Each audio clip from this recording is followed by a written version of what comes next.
thank you for being here. I heard the government has a press conference today. So I'm sure that many of the reporters here would have wished that they were at that press conference. I myself wish I could have gone to the press conference to ask some questions, because this is like rain in a desert. And had I known that they would have set the same time as mine, I would have delayed mine, because I would have wanted to respond to some of the invariable nonsense that would come out of the press conference that they have today. Nevertheless, we are here, so I might as well as, and we have a good turnout, so I will proceed. As I said before, thank you for being here today. We witnessed in the last few days, the president emerged from whatever he has been doing, apart from getting medical attention abroad, to speak at the General Council of the People's National Congress. And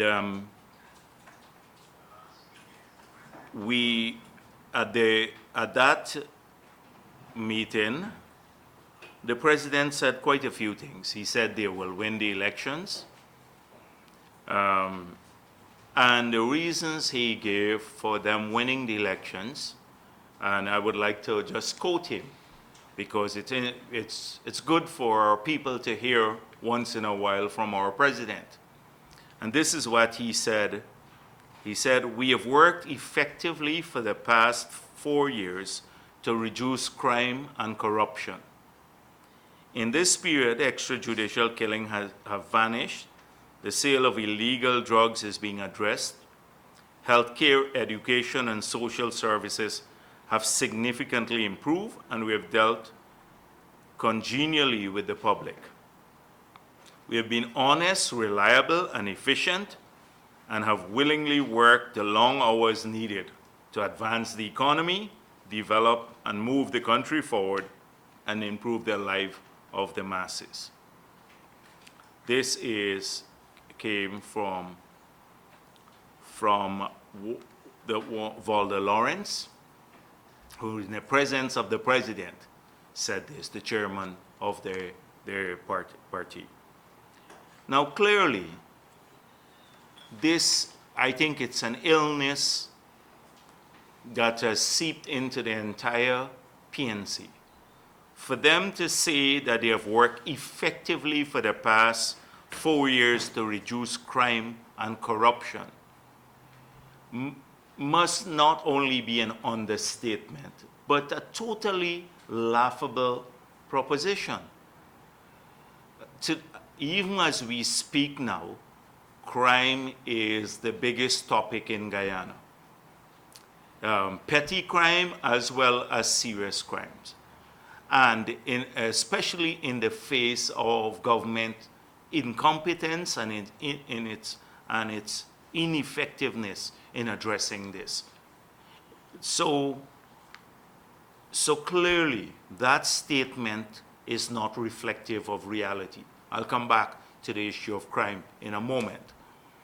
On corruption, we have a daily expose of ministers and others who are involved within this administration in corrupt practices. It's almost a daily occurrence. We don't even have time to report and speak about one scandal before another one appears, and since this government has been in office. The president says the sale of illegal drugs is being addressed, but we don't know how the sale of illegal drugs is being addressed, and Walter Lawrence repeated this. Healthcare, education, and social services have significantly improved. Now clearly, people across Guyana would know that in fact, these services have deteriorated. And to say we have been honest, reliable, and efficient is just, as I said before, out of touch with reality. And so I just wanted to tell you about what took place at the General Council meeting of the PNC.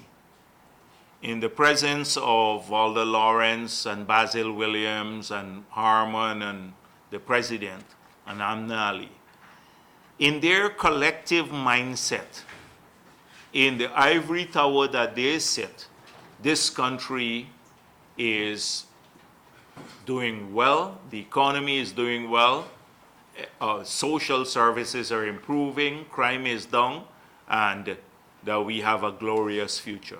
And out there, when you talk to any person, you recognize that the reality of life is very different.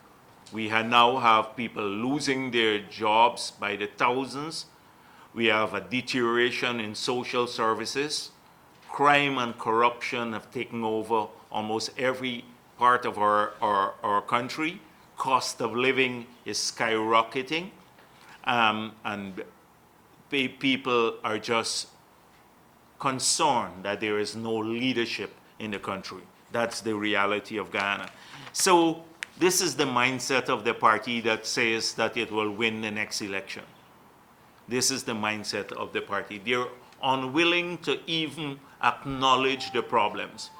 How can they fix any problem in Guyana if they're unwilling to acknowledge that people are losing jobs and that money has stopped circulating in the economy, not because of that their drug proceeds are being removed from the economy, but because every sector has deteriorated since they took office. They're unwilling to address that. Now, on the issue of crime, so many people have been calling this office, and they are very, very distraught because many of them have lost their savings by people going into their homes at night, by the petty robberies that, well, I shouldn't call them petty robberies because for them it's not petty. Robberies that take place when they go on the street. And so for someone who has saved enough money to buy a nice cell phone or buy something for their home and have it taken away from them, I understand the worry and how distraught they are and how disturbed they are about it. But when I ask them, do you report this? They say, what are we going to report? This is a nightly occurrence or a daily occurrence everywhere we go, and this is the story of our friends and our community. So what are we going to report? Because there'll be simply no action on this matter. And so just below the crime statistics that we see published by the police force, there's a ton of crime that's unreported. So if you follow the stats, and Chronicle likes to point this out, you will see that they're doing extremely well. But when you look at the reality of life in Guyana, then you would understand how tough this is. Now, most Guyanese would remember what President David Granger said in opposition. He said that the PPP did not have any plan to address crime, that he has all of these security personnel, and this is one of his priorities, that he will address this issue urgently, and that he will address the root cause of crime. So if you go back to when he collected the report, President Granger collected the report from the British advisor, Russell Combe, in January of 2018. He brandished the report and said, with this report, we'll end crime in Guyana. And then he said, the Chronicle headline of January 18, 2018, that PPP was all bluff about fighting crime, that he is serious, he's now equipped with the report.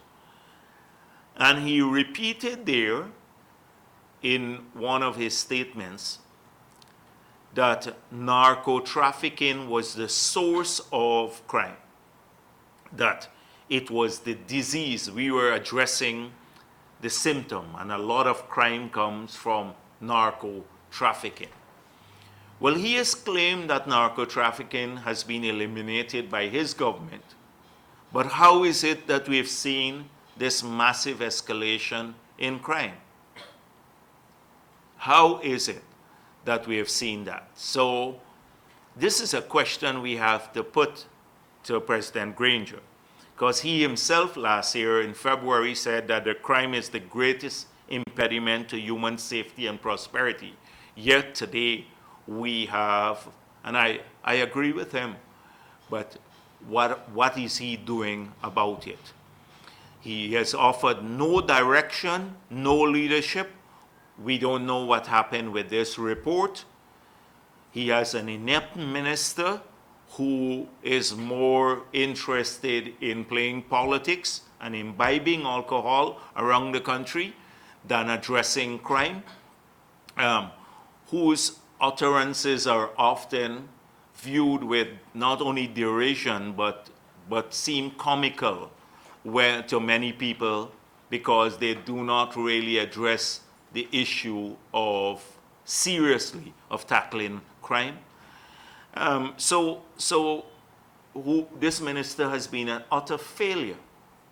And President Granger, he ultimately takes responsibility for all of this.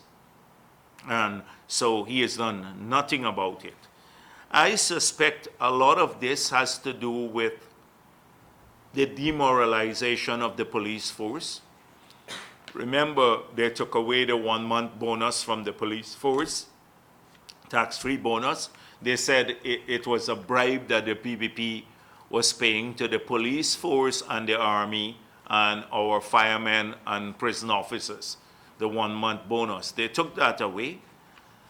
Secondly, the active involvement of political people in giving directions to the police force is unbelievable. We have witnessed their intervention with SOCU, which was a technical arm of the police force until the politicians got involved. We have seen how they have interfered with promotions through the Police Service Commission.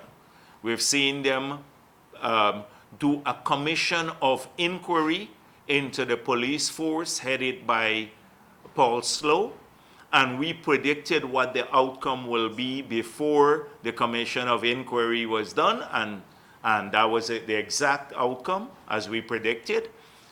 They disparaged the entire top leadership of the police force for convenience, and now the weekly foray by the chairman of the Police Service Commission and Mr. Felix, who go over to the police headquarters on a weekly basis, I'm told, seems as though they are running the police force from a political level. So we've seen that. We have seen, although they claim that it's a fabricated story about wanting to arrest me, we've seen the police come to visit me, as though I sent the police to visit me.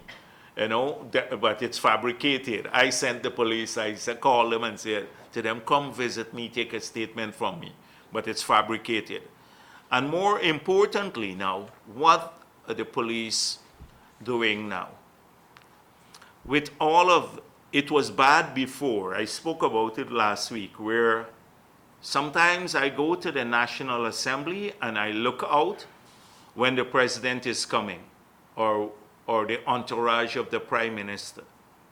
And whenever he comes to address the parliament, I wonder if half of our police force is there to provide the security cordon. And this has now escalated with this outreach thing. Look at this evidence of this. We have Simona Brooms, I gather this is at Wales, going on their outreach, and you have 3 policemen following her, rather than being there in the police station addressing people's concerns and crime. 3 of them, and following Simona Brooms on her outreach. Personally, walking down the road with 3 policemen, and there are about 100 of them. I lost count of how many ministers we have now. Every week we seem to have a new minister and a new useless minister, and now we have sinecure positions. Harman and the others too will still maintain all the police protection. So that is where the police force is now. It's been diverted from its main purpose. There is no crime fighting plan now by this government. Things are going to get worse. And with a deteriorating economy, petty crime will grow. Petty crime will grow. And they have not proven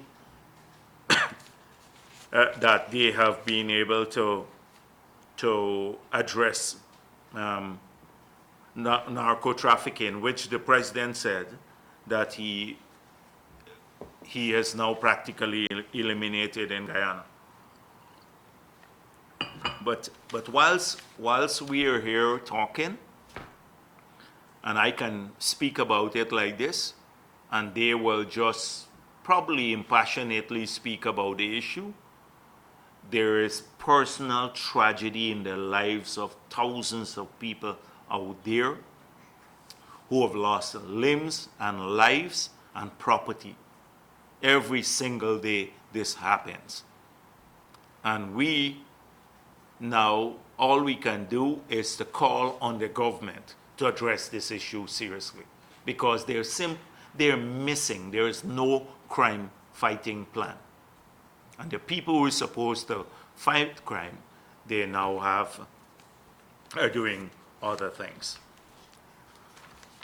On the issue of the passage of the resolution to honor Mr. Abdul Qadir, I've noticed that the government, rather than just admit that it was ill-conceived, admit that the motion was insensitive, and that it should have never reached the floor of the National Assembly or been debated in the National Assembly, much less passed, and apologize to Guyanese and all the people and countries of the world who have been the victims of international terrorism. They have chosen, instead of doing that, they have chosen to make excuses. So first, it was that they never intended to convey this impression that they were supporting terrorism. They were never intended to convey that impression. So it is we are at fault for having that impression that they were supporting terrorism. Secondly, the General Secretary of the People's National Congress said that they tried, in fact, she tried to equate this with Ronald Gadraj. And she was reported as saying that they also passed a motion on Gadraj. There has been no motion passed, sympathy motion for Ronald Gadraj. That's one. Secondly, she has even in his death disparaged a patriot. She spoke about Gadraj being fingered in so many things. Now, Fingered by whom? It is the same APNU PNC cabal who were complicit with the criminals who took over Buxton, who fingered Gadraj because he was an effective minister. That was the era when they glorified criminals and when they described the 5 persons who had escaped from prison, who massacred many Guyanese, as freedom fighters. And so, in disparaging Gadraj, Gadraj was never charged or convicted for any of these things that he was fingered for by as described by this General Secretary of the APN, PNC, Amna Ali. So, trying to equate Gadraj with someone who'd been convicted, charged and convicted with international terrorism, and someone who by his own admission said he was presenting reports to a foreign power on our security forces, our army, and who had drafted a plan by his own admission to infiltrate on behalf of a foreign power our security forces. You're equating that with Ronald Gadraj. This is the excuse that they sought to make, rather than admit that they were wrong. This is the vintage PNC. So blame Gadraj, disparage Gadraj. And then when all of that failed, when all of this failed, they then passed the buck to the poor clerk of the National Assembly. Now the clerk drafts these motions routinely, but how do the motions get on the order paper? Who gives the permission to put the motion on the order paper? It is Amna Ali and the APNU.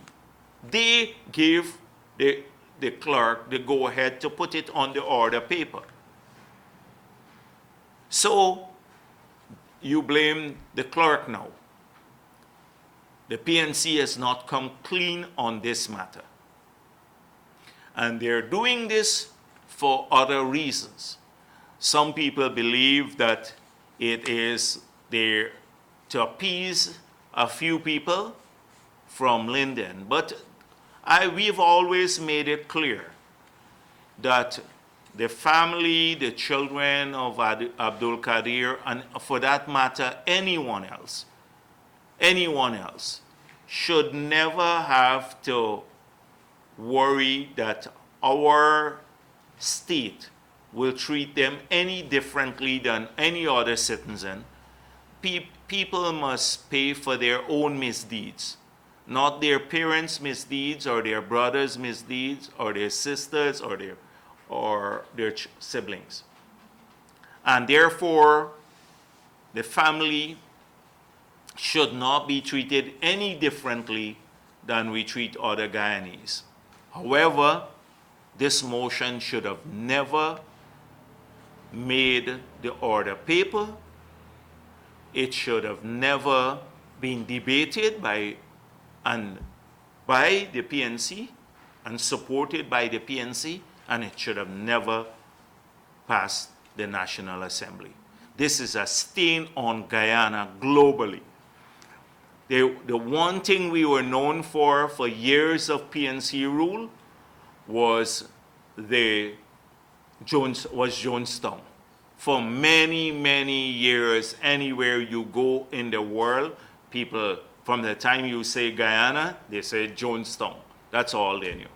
And now, because of how widespread this matter has been disseminated across the world, now people will say that Guyana now has honored a person convicted of international terrorism in its National Assembly, in its parliament.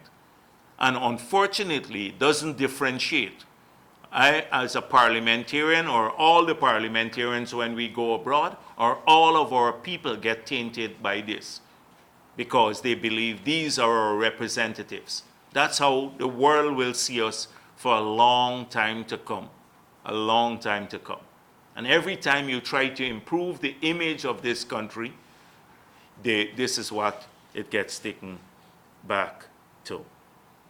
And I've seen a few like Figueroa and some others, even Lincoln Lewis, supporting this. You know, but I know why. It's all convenience. It's all politics for them. Imagine another sitting member of the parliament had no issue with it at all. So now they're quietly saying, oh, we are or expressing contrition, that they're regretful of this quietly, not publicly. They're blaming everyone else. But the member of parliament from Linden says this is a great motion. Great motion. And he doesn't see anything wrong with it. And the president, he is missing as usual. He hasn't said a word about this. Although globally, we are now branded as a country that supports terrorism. So we have to, on behalf of all Guyanese, although we did not support this motion, we have to apologize to the people of the world who have been victims of terror, who have seen their kids, babies, and their loved ones blown to pieces by callous, uncaring people, brutal people, heartless people, who often use religion or some other extreme ideology, distortion of religion or extreme ideology to do these things, these atrocious things, when no religion in the world would tolerate these sorts of acts, killing innocent people. We owed the world an apology, and that's the only way we will remove this stain from our National Assembly and from Guyana. I would like to turn to a couple of issues that deal with the continuing issue of corruption. So we have seen some lame, first of all, a very haughty response from Cathy Hughes when the issue of her company, Video Mega Productions, was exposed, that that company received a contract in Department of Energy. And the response was, I've given up day-to-day running of this company. There's nothing wrong. I've declared this to the Integrity Commission. And after the haughty response, then a threat to file lawsuits against newspapers who exposed this issue, and including a threat to Gail Teixeira to sue her for over $10 million. And then we saw the subsequent release of information which showed that the contract that had come to light was the tip of the iceberg, and that in 2018 alone, that in 2018, in 4 months alone, just in 4 months, that contracts totaling some $10.3 million were awarded to the company owned by Cathy Hughes from various ministries. And that 3 of those contracts totaling $3.350 million were from her ministry, 3 of the contracts. So not only in a 4-month period did 8 contracts get issued to her company totaling 10 million, over 10 million, but 3 of those contracts were in her own ministry to her own company. So now we saw a period of silence. That's 4 months in 2018.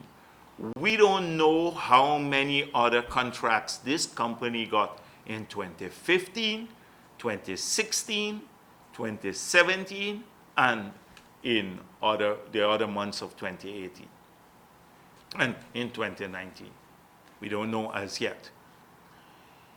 But we have seen an explanation given that these contracts are not really, the sums are not all correct. Now that's a new response from Video Mega, because they only get a commission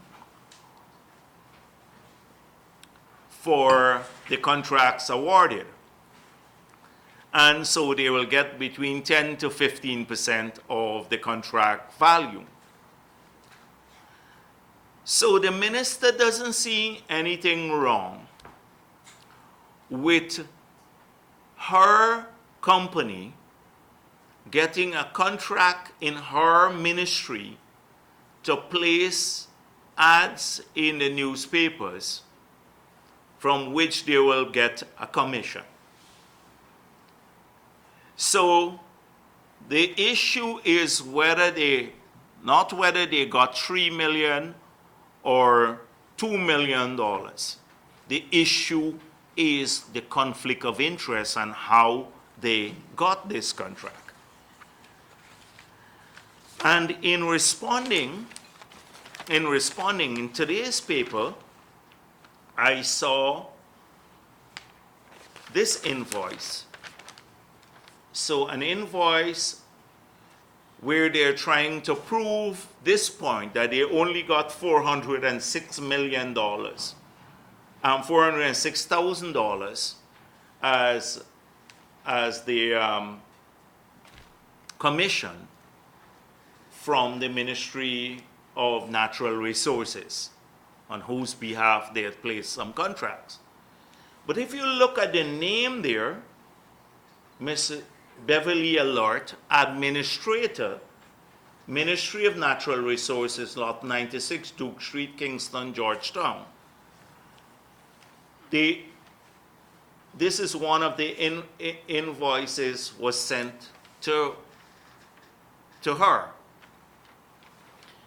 But who is Beverly Alert? Beverly Alert is an AFC executive member, and Beverly Alert is a member of Video Mega too.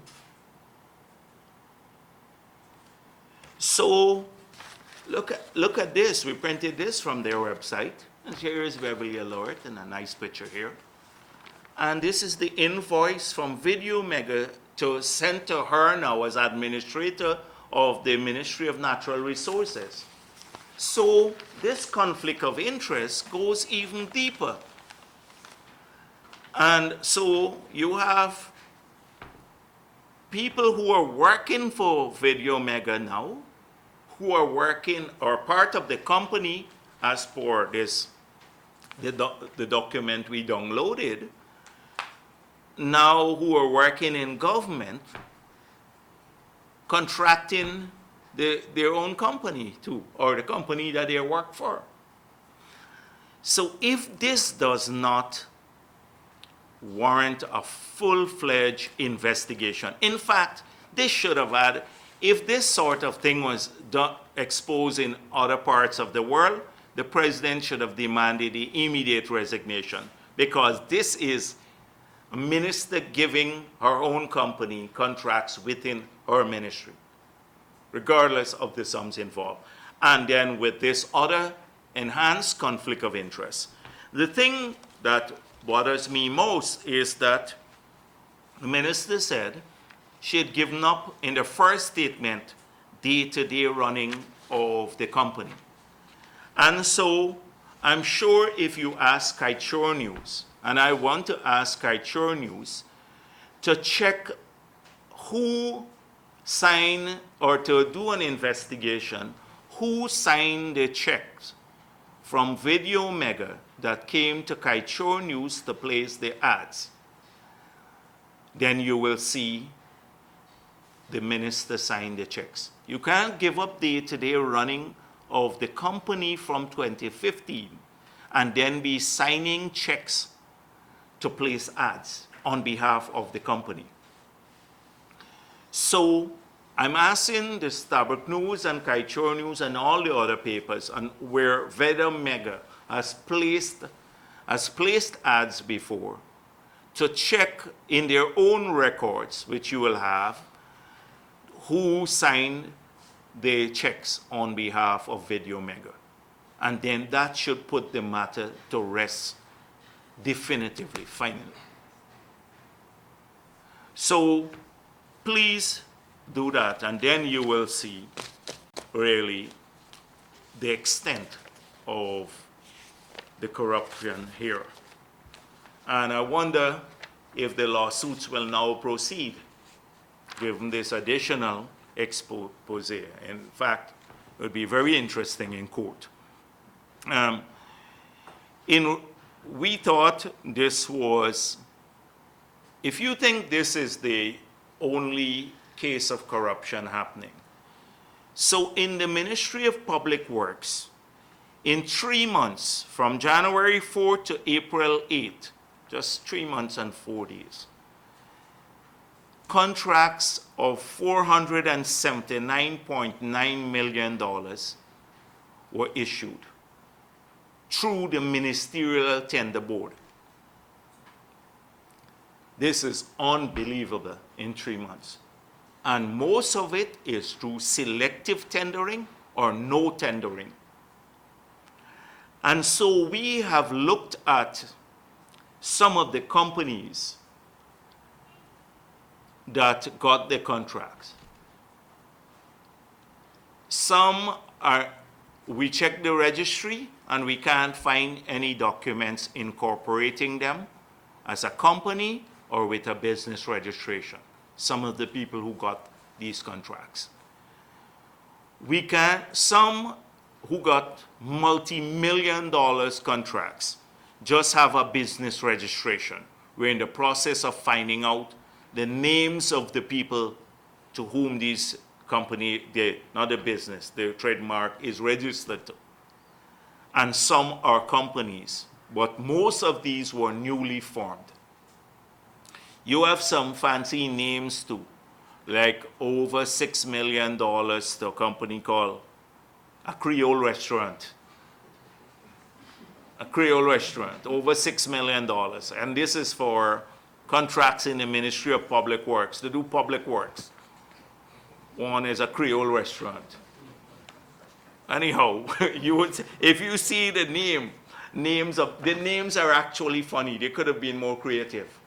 I have some of the names here, but I'm not going to call the names now because we're checking now for these. And you will see, again, a pattern there. Friends and family, what we're seeing everywhere. And this is taking place in the regions, almost every region. We know it's taking place in Region 7, and in Region 9, you've just seen the regional chairman write the Public Procurement Commission, and the letter that he wrote them said that approximately 60 projects were awarded, and that only 18 were advertised, and the rest came from selective tendering. And a lot of these are to cronies and family. And I see Mr. Parker making a feeble attempt to say he's always been discriminated against by the PPP. Well, it's not true. This is their standard excuse when corruption is exposed. And then I saw another letter today where came from Region 9, which pointed out that one of the two showers in a village in South Central said that people went in, broke down the fence, and he doesn't even know how a contract was awarded in his village. So some contract is awarded, but you know the situation where people can't go into indigenous villages without permission, etc.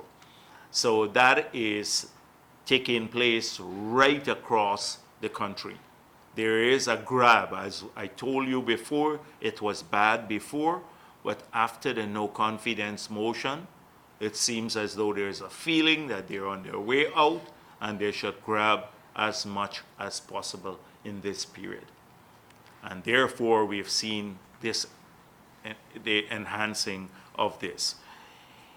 I've noticed that in Marudi Mountain too, that there is conflict there after, you remember, Trotman and the other AFC members went to Marudi and made lots of promises to the miners there. Now, I gather the miners are given 3 days to leave. We have made it clear that the government must fulfill its obligations to all the people there. When I met with the people in the hinterland, I met with people from the Amerindian villages, from the Miners Association, and I believe that a solution for Marudi Mountain must involve the protection of our indigenous villages, the provision of jobs to all the Guyanese miners, hundreds of them who are there and who will depend on a living, and many of them are from Rupunoni or Region 9, and also the investor, the main investor. We can't be taking the sides of one person on this matter, and this seems to be what the government is doing. And this is not for the mines officer to address. This is for the political people to find a solution to, that where all the interests are accommodated and a solution is found that is acceptable to all, because this act there will cause major disruptions in Region 9 again for employment among people. I saw our dear minister said she's been promoted to rural agriculture. One minister being promoted to rural agriculture. But I just got something and it piqued me a bit, so I thought I'd bring it to your attention. So a long time I didn't say anything about Nagamutu. I think I need to say a couple of things. So he had, in Parliament, he was asked a couple of questions. What do you feel about the fact that the opposition is not here today? Nagamutu, they miscalculated. What do you mean by that, they miscalculated? The courts are deciding the issue. That's it. Then, question. When will the position of Minister of Foreign Affairs be filled? Nagamutu. The President will address that issue. That is the President's prerogative. Question. Who is acting in the position? I suspect either the Minister of State or Minister Trotman. There is a protocol in place, but because of the recent changes, I don't know if that has shifted, if at all. This is a Prime Minister who doesn't know who the Foreign Minister, the acting Foreign Minister is, and they expect us to know. He doesn't know. Question, what is your position with Minister Kati Hughes being involved in this conflict of interest issue? Nagamutu, I'm not aware that she's involved in any conflict of interest issue. I'm aware there are some allegations and she's addressing these allegations. This is what we pay for. A man who is Prime Minister and doesn't know who's acting. He doesn't see a conflict of interest here. He doesn't know why we're in Parliament. We miscalculated. This is, and we spend a ton of money financing him, and I saw somebody sent me something, some bills from the Marriott, where we are paying for laundry services, and although they have a full staff there at the PM's home, laundry services and hotel bills are all at the Marriott. And so I'm going to be dealing with that a little bit later. But we're paying for lots of things. A big entourage for a useless person. Useless person. This is what happens in the whole government. He's just a reflection of the entire government. They don't know anything. They're busy doing musical chairs. I see that's the big thing about musical chairs on media. The happy thing about them, they were wearing red. I think that's the only happy thing about it on May Day. But musical chairs at May Day. Never mind, we lost 30,000 jobs. Never mind, cost of living has skyrocketed. Never mind, the tax, they're collecting $88 billion more in taxes. Never mind that the water rates have gone up because they've increased it, or school fees at the University of Guyana by 35%. Never mind that we have put forward a proposal, one of our MPs put a motion in Parliament to create a Ministry of Labor, to recreate the Ministry of Labor. And they refused to do so. But Lincoln Lewis says, oh, this is acceptable. It's acceptable. Had it been the PPP, it wouldn't have been acceptable. Never mind that workers are struggling every single day to make ends meet. They're playing musical chairs, and now they're getting a drinking allowance, I heard, the ministers. That the new thing is to re-engage with young people and be in the spots where young people go. So they get a drinking allowance, they can carry in their bills. So they go to all of, I heard in Linden, somebody said to me from Linden, oh, they were here, and every place where people were drinking, one minister, they assigned a minister to go there to politics, because they're not getting crowds at their outreach, and which is another corrupt activity, and they're not getting crowds elsewhere. So they're going there hoping to buy a drink for people. I would say, but take the drink. Take the drink. I say that to people all the time. Take the drink, get more, let them buy expensive liquor. But make sure that they know that they will have to pay back for that liquor, you know, not taxpayers' money, and then ask them the tough questions. Ask them the tough questions. So this is what we have. It's just like, as I said before, everybody is saying it now. We're drifting. Every time I come here, that's what I have to talk about. Thank you. Yes, sure. Sir, the IMF Managing Director, Ms. Christine Lagarde, recently said that the Belt and Road Initiative should only go where it is needed and where the debt that will follow is sustainable. Considering this statement, do you believe that BRI is needed and sustainable in Guyana? It depends on what you use resources for. I agree totally with the statement that you have to reuse resources that will either increase welfare so that the social return is greater than the cost of the capital, or use the resources in a manner that will give you an economic return. So it could be a productive asset that will be higher than the cost of the capital. So definitely a careful examination of the public sector investment program, looking at all the investment needs, mapping this out. We're supposed to have a rolling PSIP that is 4 years ahead, and it's underpinned by a vision of where you want to go. Unfortunately, this government has an ad hoc kind of PSIP, but generally when you have a vision, you develop a rolling PSIP, 4 years, and your projects are studied, and then when they pass a threshold, the threshold of a return, etc., to the country, then they are included in the PSIP and for funding. So I am not in favor of using money just for the sake of an initiative or for the sake of saying there's cheap money available to be used. So it has to mean something to the country and the people of that country. And this is why, a lot of the projects that we had. So although we were not the project developer for the hydro, I know the project developer, which is a US company, was seeking Chinese financing for that project.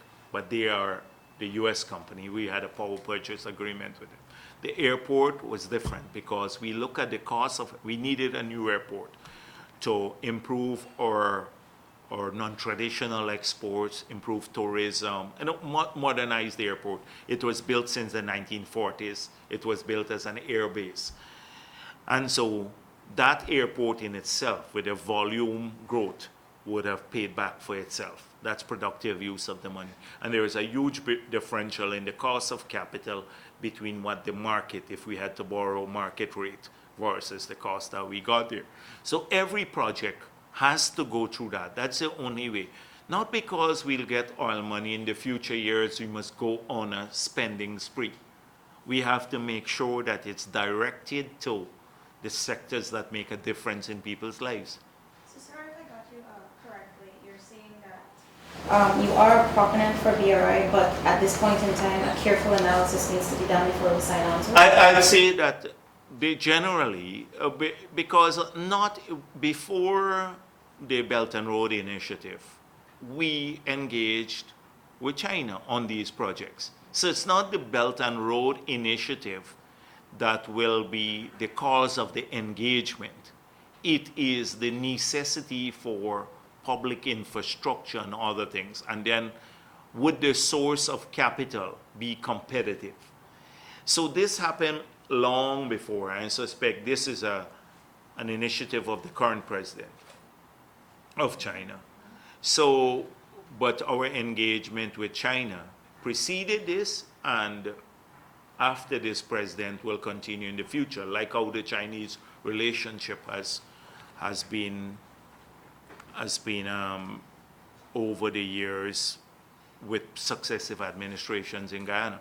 But clearly, if you can get the money, say for example, if we can get money cheaper and on better terms than we can get from China on these issues, why not? If the IMF can make a soft loan, or not, well, not the IMF, they would only give balance of payment support.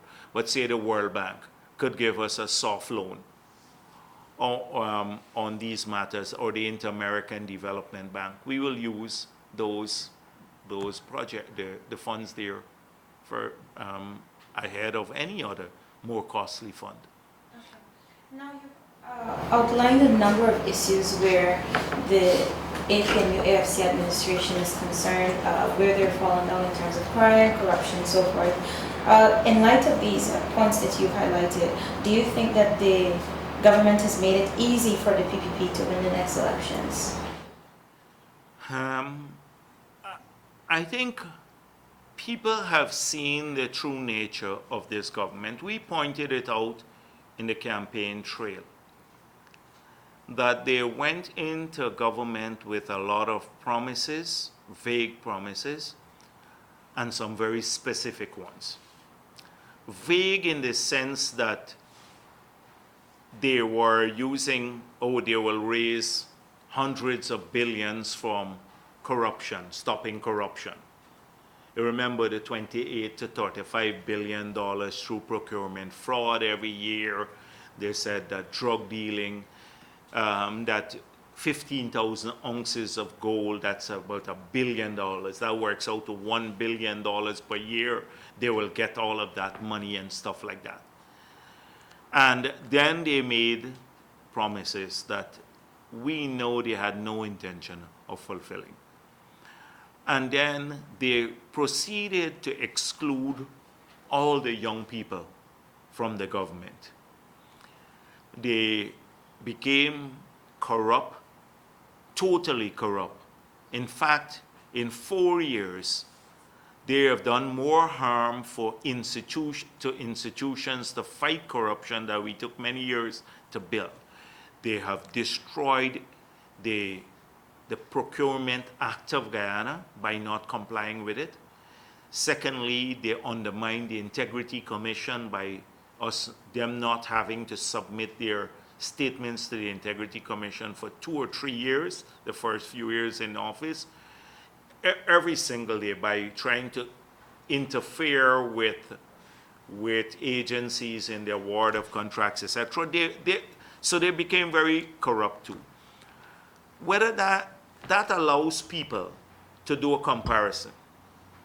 So we have had 23 years in office, and we have a plan. If you ask me today what our plan is for the health sector, I can, as a non-health professional, speak to you about for an hour with an exact direction what we intended to do for primary health care, for tertiary care, for the 4 areas that that are important to health development, that is facilities, supplies, personnel, and management.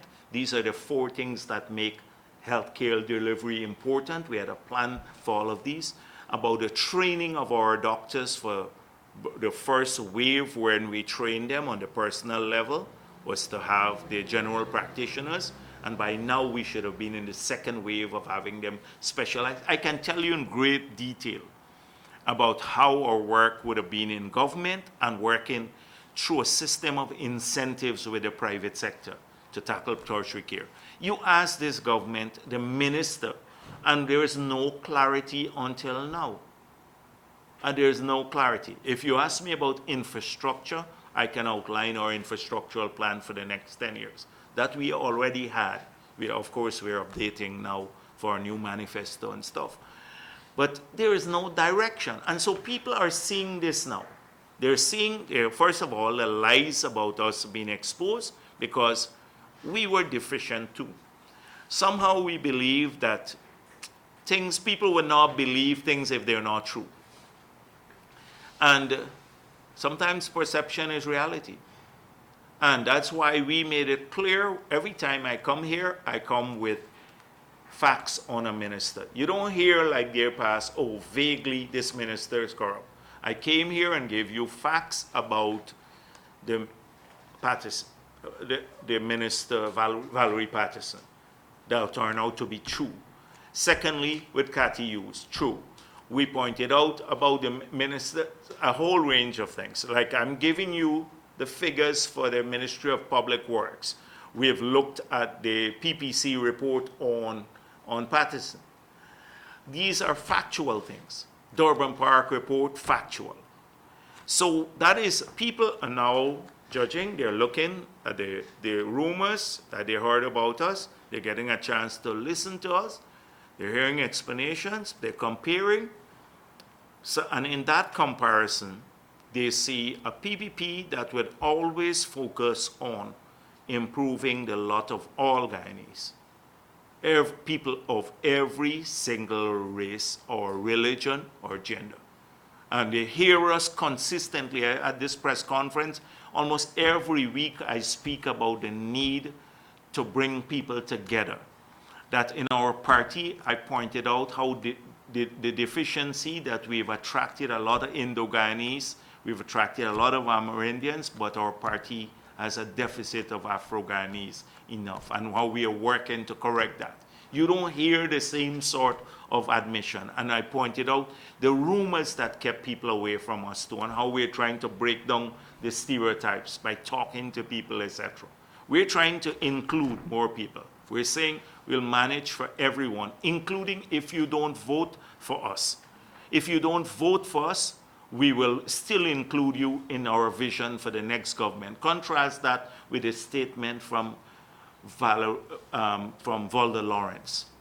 I know you only get jobs if you belong to, you're a friend or you have a PNC card or you vote for them. That's not the vision. We work at these things every day. We're talking about improving the lives of all of our people. We're talking about enhancing their rights. And so So this is the difference that people see on a daily basis. So I suspect it's a combination of things, to get back to your question. It's a combination of their mistakes and their follies and the revelation of their true nature, that this is a visionless cabal that doesn't include young people, that is still very partisan in their outlook, that is that has no plan for any sector of our country, versus what we're trying to do on our side, that to include everyone. I said we have a big tent approach. And I've even gone further to say at Babujan that when the PPP wins the election, we have to find a way of working and including the PNC. Sir, with all that you said, I mean, Yes. So they are making it easier. They are making it easier. And secondly, people now have a chance to compare, and they see that our ideas and our tenure in office was vastly superior, and that our plans for Guyana will take them into consideration. So it's a combination of the two. and sir, finally, You've made statements, not only at this press conference, but at previous ones you've held, that the economy is basically tanking. But the report from the Ministry of Finance, we've updated before end of year outcome for 2018, said that the GDP rose to 4.1%. In light of that, do you wish to recant your statement, or you still wish to maintain what you said? You see, I'm not a cut and paste economist. I'm not saying Jordan is. And maybe. And secondly, I don't manage for ratios. Because behind numbers are people. So this government often says, oh, look, 4.4% growth. We've collected $88 billion more. That these are indicators of success. But first of all, when you look at the growth trajectory in the past, where the 4.4% will be coming from. Most of the growth in Guyana has taken place not from new investments, from old investments. You point a single major new investment of this government. They can't point to oil and gas, because oil and gas started on the oil was discovered under the PPP. That has brought in some investment dollars, but not in the manganese plant, not in the bauxite plant, all from the past, not in any of we pointed out already, Movie Tongue or the even Giftland and all of these places. No new investment, absolutely none. And secondly, so my thing is, whilst you were talking about growth rate, on the other side, growth rate should come with increased jobs. On the other hand, we're losing jobs. So what's the test of well-being in a country? Is it just a growth figure, or how many people are working and providing for their families and paying taxes, etc.? Jordan never addresses that issue about the numbers of people who are losing jobs. Secondly, just go down, take the same real sector growth, 4.4%, and go to the production levels of the past. And look at the forestry sector. You'd see forestry sector, we're producing a fraction of what we were producing. Gold mining, we had an initial spurt, it's down back. Housing is practically tanked. You have some other construction that came up with, that has grown because of the oil and gas. But on the domestic side on housing, it's practically tanked down there.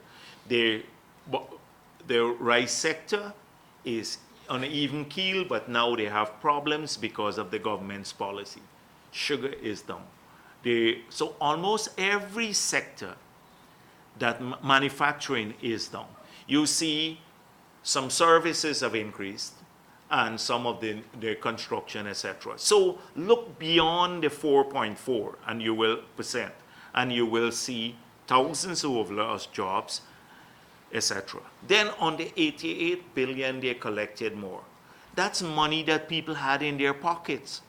So he is taking away $88 billion, so, and he thinks it's a success per annum more from us. And he thinks it is a success of Guyana and the government. That's less money for people to spend and to take care of their family and address their cost of living. And guess how he collects the $88 billion more? So a substantial part is VAT on electricity, VAT on water, VAT on medical supplies. Substantial part of the collection, VAT on machinery and equipment, which harms the productive sector. So if you're one of those economists who manage for ratios, and when I had a conversation with Basil Williams, and he said, look how great we're doing, because Jordan goes to the probably cabinet and bamboozles them, or look at the indicators of progress, and they can see people behind the numbers. That's what you always have to do. How many more house lots have this government developed since they took office? 0. They have taken, repossessed from the past and reallocated, but they have not developed a new house lot. So when you go around and say, oh, people are going to get better housing, I saw the ministers on the outreach and we're going to give you more land. You haven't spent any money on that, but you spent 1.4 billion on a facility that's rotten, and 600 million is disappeared from it, as the Auditor General said. That is just behind the Durban Park facility. $1.4 billion could have developed probably over 3,000 house lots. Over 3,000 house lots for distribution to low-income people. And 3,000 persons would have had now more piece of land. Their priorities are all mixed up. So let them hang on to the 4.4% growth. But you talk to the kids. I was in Sophia, and everybody said things are flat. I went to the back, that's by the shop in front. I went to the back too, and the guy said, no work, nothing. Things like are standing still in the country. I met with some kids from Leopold Street, they told me the same thing. Nothing to do. So they don't look at that. Jordan is basking in the glory of his 4.4% growth, you know. But it's, when you manage an economy, I think I prefer, if we, not that I want that, if we could have 0 growth, but we are providing more jobs for our people, more housing for them, better health care, better education, more security in their homes. It's like, so we're going to have massive growth rates in when the oil starts producing, 30-something%. But you think that's going to make a difference to jobs? No, unless you have a government that focuses on job creation. Our president has made it clear that's not their business. That's not their business. So, Mr. Jagdeo. yes. At times. Speaking on the issue of crime, specifically zeroing in on narcotics and illicit substances, recently Mr. Ramtan stated that a lot of successes has been reaped by the various law enforcement agencies due to public trust and confidence because they rely heavily on intelligence. So he also attributed successes to the new leadership in the law enforcement agencies. So what is your comment on this public trust and confidence in terms of that with drugs and... Ramtan, of all person, talking about public trust in him. That's why I said it's sometimes comical. So, SOCO was set up to go after, to support the FIU. From what I gather, the FIU has identified several issues, several potential money launderers. How many cases has SOCO filed in 4 years? or the police against money laundering? The answer is zero. I don't know of a single case. So the success could be in Ramjatan's head or the bottle of Grey Goose. But it is not in the public domain that we know of. So that is the success there. The success is when you do that. How many drug dealers have they caught? The man in Jamaica was apprehended in Jamaica. I forgot his name, Mr. Big Ed, yeah. So the thing is that he not even here. So that's why I wouldn't take Ramjatan seriously. I wouldn't take Ramjatan seriously. This is a guy who I really don't understand that they're playing with people's lives, and we hear all these lame excuses about whose music set. His biggest preoccupation is whose music set to cease. Not that we shouldn't address noise nuisance. We should, but that's his biggest preoccupation. And in his ministry, they're busy selling gun licenses. Should be massive sale of gun licenses. But that will come out in due course. Anything else? Thank you. Oh, sure. Yes, go ahead. There's been a lot of concern about plans to what plans the government may have to diversify the economy and preventing the overdependence on oil revenues. Based on what you've observed so far, are you of the opinion that anything has been done on this front? Are you satisfied with any of the movement the government's made? No, and that is the biggest cause of worry. And this is not as an opposition leader. This is like as a Guyanese I'm speaking here. They just are peddling these rumors again. Oh, we will do well with oil money. We'll get rich. We can solve all the problems with oil money. And the answer is no, that's not so.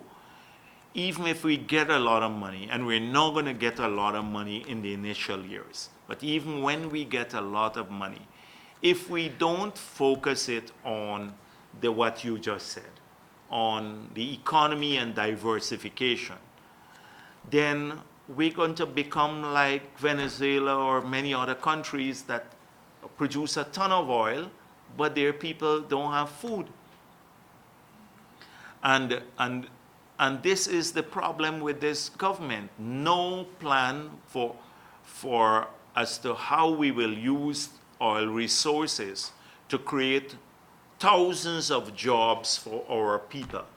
Because we recognize already that the oil companies, in spite of all that they're telling people, and all these things now by the energy department going out and misleading young people, that many of them will not get jobs in the sector. They're misleading them, taking them to these seminars just before elections with the hope that they'll get a job.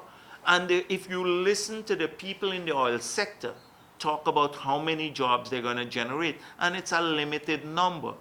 And we're misleading a lot of our young people. That now they are. And so the problem is we have to do this urgently. Urgently. It comes up, you have to decide what are we going to use the resources for? How many will go to short-term improvements? How many will go to things like healthcare or education and job creation? And how much of the money will go and what will be saved for intergenerational equity? All of these issues have to be addressed urgently. They're not addressing it like they're not addressing anything else in the country. Thank you.